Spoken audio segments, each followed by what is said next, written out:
আমরা বিশেষ দোয়ার আয়োজন এখানে করেছি। এই দোয়াতে আপনারা অংশগ্রহণ করছেন। আমার জাহাঙ্গীর সাহেব আসছে, আমার মানে পৌরর যিনি সাবেক অভিভাবক ছিল, আমাদের বড় ভাই, আমরা ওনাকে দাওয়াত করেছি যে এখানে দোয়াটা শুধু দেশ নেত্রী বেগম খালেদা জিয়ার জন্য খাস করে আমরা করবো। 24 অভ্যুত্থানে যারা জীবন দিয়েছে, যারা পঙ্গুত্ব হয়ে আছে, আমরা সকলেই সবার জন্য দোয়া করব। সেই ফেসিস্টের আমলে আমার লিডার জনাব নুরুল নূর 18 সাল থেকেই একটাই বক্তব্য দিয়ে আসে, আপনারা ইউটিউবে হতে পাবেন, যে গণতন্ত্রের মুক্তি, খালেদা জিয়ার মুক্তি না হলে গণতন্ত্রের মুক্তি পাবে না। এই বক্তব্যটা উনি কন্টিনিউ কিন্তু দিয়ে আসছে। এই জন্যই আমরা যখন আন্দোলনে ছিলাম, আমাদের বিএনপির ভারপ্রাপ্ত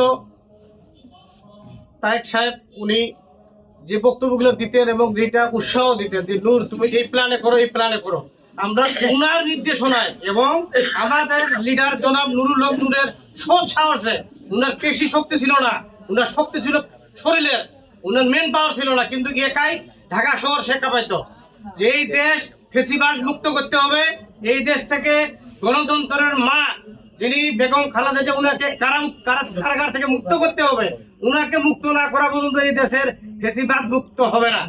তো আমরা এইটুকু মানে মন থেকে আমরা সবাই দুঃখ পাচ্ছি, দেশ থেকে ফেসিবাদ চলে গেছে, কিন্তু ফেসিবাদের যে শাস্তি সাজা উনি যদি দেখে যাইতে পারতো তাহলে উনারও আত্মাটা শান্তি পেত।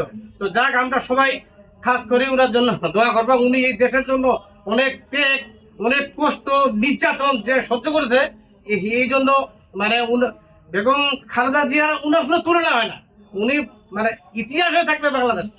তো আমরা সবাই উনার জন্য খাস করে দোয়া করব এবং সামনে আমরা সবাই ঐক্য, আমাদের মধ্যে যে ঐক্যটা, বিএনপি গণ অধিকার পরিষদ, আমাদের ঐক্যটা আমরা সবাই এমন ভাবে ধরে রাখবো এই ঐক্যের মধ্যে যেন কোনো ফেসিস্ট শক্তি আসে, উপশক্তি আসে, ফাটল না ধরাইতে পারে।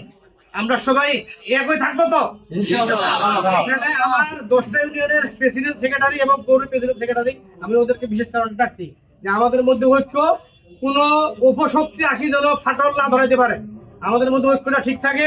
বিএনপি গণ অধিকার পরিষদ আমরা এক, আমরা আর ভাববো না যে আমরা দুই হয়ে গেছি, আমরা এক, আমাদের শক্তিটা যেন এক থাকে। আমরা আল্লাহর কাছে দোয়া করবো, আল্লাহ যেন আমাদের এই শক্তিটা বহাল রাখে, আমাদের মনোবলটা শক্ত রাখে। আমি আমার বক্তব্য বাড়াবো।